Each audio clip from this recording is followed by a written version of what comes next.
મિત્રો જે સ્વાધ્યાય 1.3 પ્રશ્ન 2 અહીંયા કીધું છે કે તમે જાણો છો કે 1/7 બરાબર 0.142857 પર 12 છે.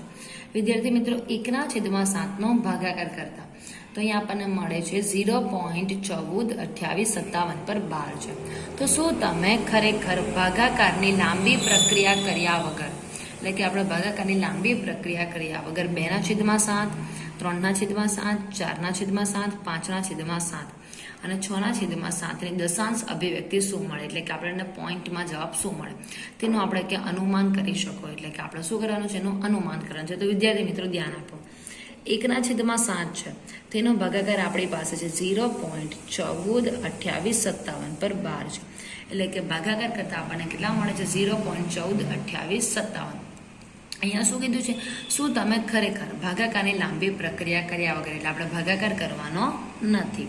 તો 2/7 છે વિદ્યાર્થી મિત્રો, તો આને આપણે આવી રીતે લખી શકીએ, 2 ગુણ્યા 1/7, એટલે 2 ગુણ્યા 1/7 થયા.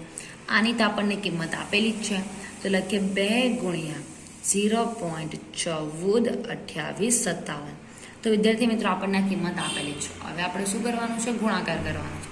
તો 0.142857 નો 2 વડે ગુણાકાર કરીએ તો 7 દુ 14, વધી પડી 1, 5 દુ 10, 10 ને 1 11, તો વધી પડી 1, 8 દુ 16, 16 ને 1 17, તો વધી પડી 1, 2 દુ 4 ને 1 5, 2 ચોક 8, 2 એકા 2, 2 નો ગુણાકાર 0 સાથે એટલે 0 અને પોઈન્ટ 1 છે, એટલે અહીંયા આપણે શું લખી દઈએ, પોઈન્ટ. તો 0.285714. તો વિદ્યાર્થી મિત્રો 2/7 નો ભાગાકાર કરતા તો આપણને કેટલી કિંમત મળી ગઈ, 0.285714. એ જ રીતે વિદ્યાર્થી મિત્રો 3/7 નો કરીએ તો 3/7 છે, તો 3 ગુણ્યા 1/7, આની કિંમત આપણને આપેલી જ છે. 3 ગુણ્યા 0.142857 છે. તો વિદ્યાર્થી મિત્રો ગુણાકાર કરવાનો છે, તો 0.142857 ગુણ્યા 3 છે. 7 તાલી 21, 21 નો 1 વધી પડી 2, 5 તાલી 15, 15 ને 2 17, તો વધી પડી 1, 8 તાલી 24 ને 1 25, તો વધી પડી 2, 3 દુ 6, 6 ને 2 8, 4 તાલી 12, તો વધી પડી 1, 3 એકા 3 ને 1 4. તો વિદ્યાર્થી મિત્રો કેટલો જવાબ આવ્યો આપણી પાસે, 0.428571. તો અહીંયા લખી દે 0.428571 પર 12, એટલે કે 3/7 નો ભાગાકાર કરતા આપણને કેટલો જવાબ મળી જાય, 0.428571 મળે છે. વિદ્યાર્થી મિત્રો એ જ રીતે આપણે હવે 4/7 નો કરીએ. તો 4/7 છે એટલે લખીએ 4 ગુણ્યા 1/7. તો 4 ગુણ્યા, હવે 1/7 ની કિંમત કેટલી છે વિદ્યાર્થી મિત્રો, 0.142857 છે. તો આપણે આ જ રીતે ગુણાકાર કરીએ તો 0.142857 ગુણ્યા 4, તો 7 ચોક 28, 8 વધી પડે 2, 5 ચોક 20, 20 ને 2 22, તો વધી પડી 2, 8 ચોક 32, 32 ને 2 34, વધી પડી 3, 4 દુ 8, 8 ને 3 11, તો વધી પડી 1, 4 ગુણ્યા 4 એટલે 16 ને 1 17, તો વધી પડી 1, 4 એકા 4 ને 1 5. એટલે વિદ્યાર્થી મિત્રો જવાબ શું આવી ગયો આપણી પાસે, 0.571428. તો 4/7 નો ભાગાકાર કરતા આપણને કેટલા મળે છે, 0.571428 પર 12. એ જ રીતે 5/7 નો કરીએ વિદ્યાર્થી મિત્રો, તો 5 ગુણ્યા 1/7. તો 5 ગુણ્યા 1/7 ની કિંમત છે આપણી પાસે 0.142857.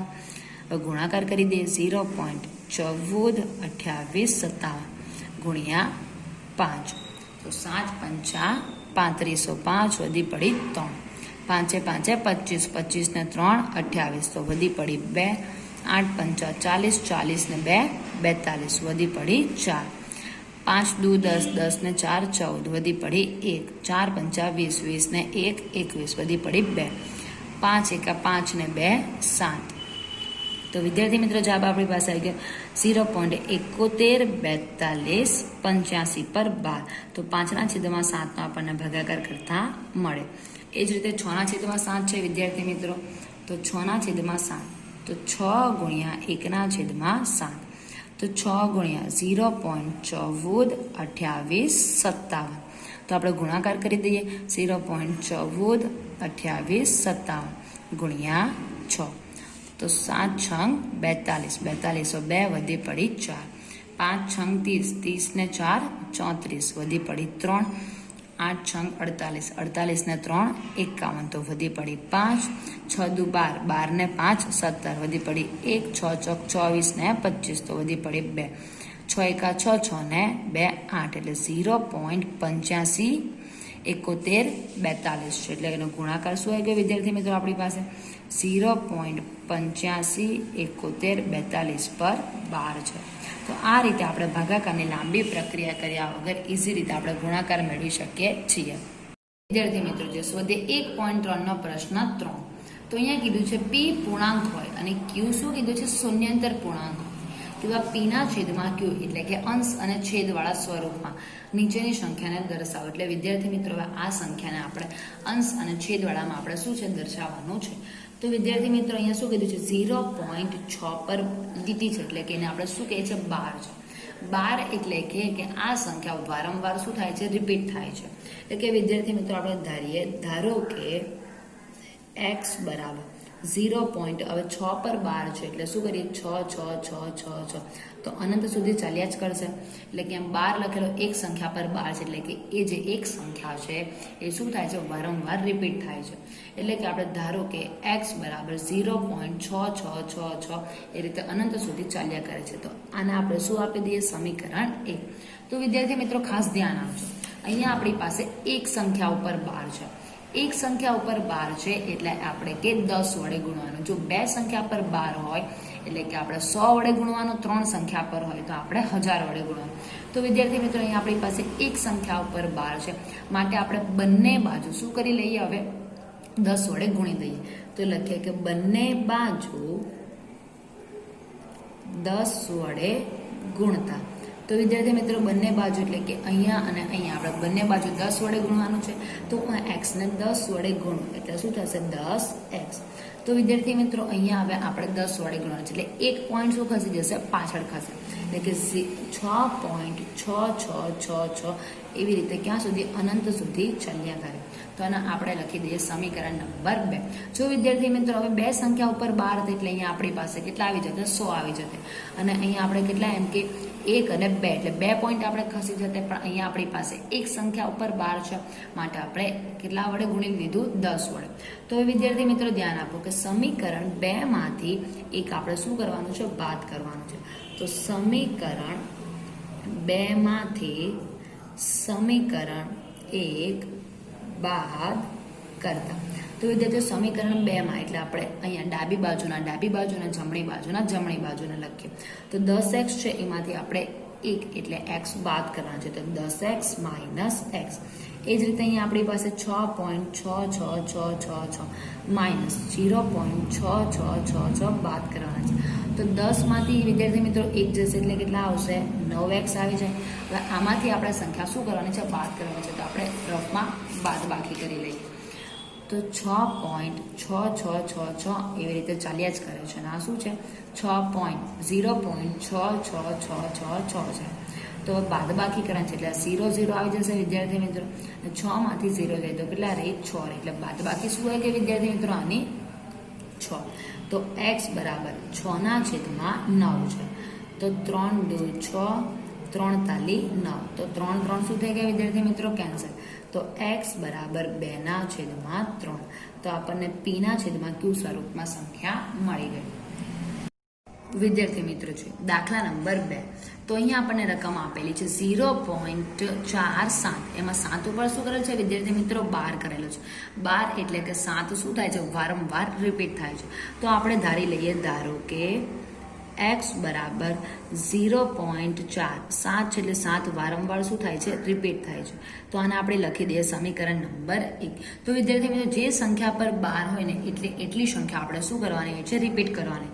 તો વિદ્યાર્થી મિત્રો આગળના દાખલામાં કીધું તેમ કે શું કીધું કે અહીંયા આપણે કે જો એક સંખ્યા ઉપર 12 છે એટલે આપણે 10 વડે ગુણવું પડે.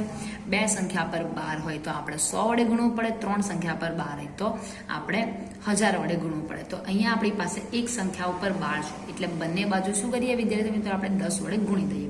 તો બંને બાજુ 10 વડે ગુણતા, તો વિદ્યાર્થી મિત્રો 10 વડે ગુણવાનું છે. તો આને આપણે 10 વડે ગુણી દઈએ તો કેટલા થશે? 10x. એ જ રીતે હવે 10 વડે ગુણીએ એટલે એક પોઈન્ટ શું થશે? પાછળ ખસે, એટલે 4.77777 ચાલ્યા કરે. તો સમીકરણ નંબર 2. તો વિદ્યાર્થી મિત્રો આગળના દાખલામાં કરેલું છે આપણે ત્યાં. તો સમીકરણ 2 માંથી સમીકરણ 1 બાદ કરતા, તો સમીકરણ 2 માંથી આપણે એક બાદ કરવાનું છે, એટલે 10x માઇનસ x બરાબર. હવે આ સમીકરણ 2 માંથી આપણે એક બાદ કરવાનું છે, એટલે 4.777 માઇનસ 0.47777 ચાલ્યા કરે છે. તો આપણે શું કરવાનું છે? બાદ બાકી કરવાની છે. તો 10 માંથી આપણે એક બાદ કરીએ એટલે કેટલા આવે વિદ્યાર્થી મિત્રો? 9x. હવે આમાંથી આપણે સંખ્યા બાદ કરવાની છે, તો રફમાં આપણે બાદ કરી લઈએ. તો 4.77777 છે, એ જ રીતે 0.477 છે, તો 0 0 0 0. 7 માંથી 4 જશે તો 3 ને 4 માંથી 0 જાય તો 4. તો વિદ્યાર્થી મિત્રો આપણને કેટલા મળી ગયા? 4.3. તો અહીંયા આપણે લખી દઈએ 4.3. તો x 9x બરાબર, હવે 43ના છેદમાં આપણે 10 લખી શકીએ વિદ્યાર્થી મિત્રો. તો હવે x બરાબર 43ના છેદમાં 10. હવે 9 ક્યાં જશે? આપણી પાસે છેદમાં આવે છે એટલે લખી દઈએ 9. તો x બરાબર 43ના છેદમાં 10 ગુણ્યા 9 એટલે કેટલા આવી ગયા વિદ્યાર્થી મિત્રો? 90. તો જે આપણી પાસે p ના છેદમાં q સ્વરૂપમાં મળી ગઈ. વિદ્યાર્થી મિત્રો જો દાખલા નંબર 3. અહીંયા આપણને રકમ આપી દીધેલી છે 0.001 પર 12 છે. 12 એટલે કે આપણે જ્યાં 3 સંખ્યા છે શું થતી હશે વિદ્યાર્થી મિત્રો? વારંવાર રિપીટ થાય કરે. એટલે આપણે લખીએ ધારો કે x બરાબર 0.001001001. તો વિદ્યાર્થી મિત્રો આ સંખ્યા વારંવાર શું થાય છે? રિપીટ થાય છે. એટલે આપણે લખી દઈશું સમીકરણ નંબર 1. તો વિદ્યાર્થી મિત્રો આગળના દાખલામાં કીધું તેમ કે જેટલી સંખ્યા પર 12 હોય એટલા આપણે મીંડા એટલે કે 10, 100 કે 1000 વડે ગુણવાનું હોય. તો એક સંખ્યા પર આપણી પાસે 12 હતો તો આપણે 10 વડે ગુણ્યું. 2 સંખ્યા પર હોય તો 100 વડે, અને 3 સંખ્યા પર હોય તો આપણે કેટલા વડે ગુણવું પડે? 1000 વડે. તો વિદ્યાર્થી મિત્રો અહીંયા 3 સંખ્યા ઉપર 12 છે, તો આપણે આને કેટલા વડે ગુણવું પડે? 1000 વડે. એટલે કે બંને બાજુ 1000 વડે ગુણતા. તો વિદ્યાર્થી મિત્રો બંને બાજુ 1000 વડે ગુણવાનું છે. તો આ x છે ને હું 1000 વડે ગુણી દઉં એટલે કેટલા થાય? 1000x છે. તો હવે આને 1000 વડે ગુણવાનું છે, તો કેટલા પોઈન્ટ આપણે પાછળ ખસવા પડે? 3. તો 1, 2 ને 3 પોઈન્ટ શું ખસીએ પાછળ? તો 1.001001. તો આને આપણે લખી દઈએ સમીકરણ નંબર 2. તો વિદ્યાર્થી મિત્રો સમીકરણ 2 માંથી આપણે શું કરવાનું છે? એક બાદ કરવાનું છે. એટલે લખીએ સમીકરણ 2 માંથી એક બાદ કરતા. તો વિદ્યાર્થી મિત્રો સમીકરણ 2 માંથી એક બાદ કરવાનું છે, એટલે લખીએ 1000x માઇનસ x. આમાંથી આપણે આ બાદ કરવાનું છે, એટલે લખીએ 1.00101 માઇનસ 0.00101. તો આ રીતે લખી દીધું. હવે 1000 માંથી આપણે એક શું કરવાનું છે વિદ્યાર્થી મિત્રો? બાદ કરવાનું છે. તો 1000 માંથી એક બાદ કરીએ 999 આવે એટલે 999x. તો હવે આ સંખ્યામાંથી આપણે આ સંખ્યા શું કરવાની છે? બાદ કરવાની છે. એટલે આપણે બાદ બાકી કરી લઈએ. તો 1.001001 અહીંયા છે 0.001001. તો બાદ બાકી કરવાની છે એટલે 1 માંથી એટલે 0 0 0. અહીંયા 0, આ 0 ને આ 0. તો 1 માંથી 0 બાદ, 1 માંથી 0 બાદ કરીએ એટલે કેટલા આવશે વિદ્યાર્થી મિત્રો? 1. અહીં આપણી પાસે આવી ગયા 1. તો x બરાબર 1 ના છેદમાં 999. તો આપણને જે p ના છેદમાં q સ્વરૂપમાં મળી ગયું. વિદ્યાર્થી મિત્રો જોઈએ ક્વેશ્ચન 4. એમાં અહીં આપણને આપેલું છે 0.99999 એટલે કે અનંત સુધી ચાલ્યા કરે છે, કે જેને p ના છેદમાં q સ્વરૂપમાં દર્શાવો છે. એટલે કે દર્શાવવાનું છે આપણે આગળના દાખલામાં કરેલું છે તેમ. એટલે કે પ્રશ્ન 3માં આપણે જેવું કર્યું એવું જ આપણે આમાં એમ કે કરવાનું છે. શું કીધું છે? 0.9999 આપેલા છે, જેને આપણે શેમાં દર્શાવવાનું છે વિદ્યાર્થી મિત્રો? p ના છેદમાં q સ્વરૂપમાં. તો વિદ્યાર્થી મિત્રો અહીંયા 0.9999 આપેલા છે, એટલે કે આપણે આ રીતે લખી શકીએ 0.9 પર 12 છે. એટલે કે જે 9 છે એ વારંવાર શું થાય છે? રિપીટ થાય છે. તો આપણે લખીએ વિદ્યાર્થી મિત્રો ધારો કે એક્સ બરાબર 0.9999 જેમ કે અનંત સુધી ચાલ્યા કરે છે. એટલે આપણે સમીકરણ નંબર 1 આપી દીધું. તો વિદ્યાર્થી મિત્રો એક જ સંખ્યા રિપીટ થાય છે એટલે કે એક જ સંખ્યા પર 12 છે એટલે કે આપણે એને કેટલા વડે ગુણવું પડે? 10 વડે. જો બે સંખ્યા પર 12 હોય તો આપણે 100 વડે, ત્રણ સંખ્યા પર 12 હોય તો 1000 વડે, અને એ જ રીતે ચાર સંખ્યા પર હોય તો આપણે 10,000 વડે ગુણવું પડે. તો અહીંયા આપણે બંને બાજુ શું કરીએ વિદ્યાર્થી મિત્રો? 10 વડે ગુણી દઈએ. તો બંને બાજુ 10 વડે ગુણતા તો હવે આને એક્સ છે અને 10 વડે ગુણીએ વિદ્યાર્થી મિત્રો એટલે 10x, આને 10 વડે ગુણીએ એટલે કે એક પોઈન્ટ શું ખસશે એમ કે આગળ, એટલે કે 9.9999 એવું ચાલ્યા કરે, એટલે કે સમીકરણ નંબર 2. તો વિદ્યાર્થી મિત્રો સમીકરણ 2 માંથી સમીકરણ 1 બાદ કરતા તો બીજું સમીકરણ છે આપણી પાસે 10x માઇનસ 1 બાદ કરવાનું છે 10x માઇનસ x. એ જ રીતે 9.9999 છે માઇનસ 0.999 છે. તો 10 માંથી આપણે 1 બાદ કરીએ તો કેટલા વિદ્યાર્થી મિત્રો? 9x. એ જ રીતે આપણે સમીકરણ 2 માંથી 1 શું કરવાનું છે? બાદ કરવાનું. એટલે આપણે રફમાં બાદ કરી લઈએ તો 9.999 છે માઇનસ 0.999 છે. તો અહીંયા 0 0 0 0. તો 9 માંથી 0 છે તો કેટલા રહે વિદ્યાર્થી મિત્રો? 9. એટલે કેટલા આવી ગયા? 9. તો અહીંયા લખી દઈએ છીએ આપણે 9. તો x બરાબર 9/9. તો 9 9 કેન્સલ એટલે આવી જશે 1.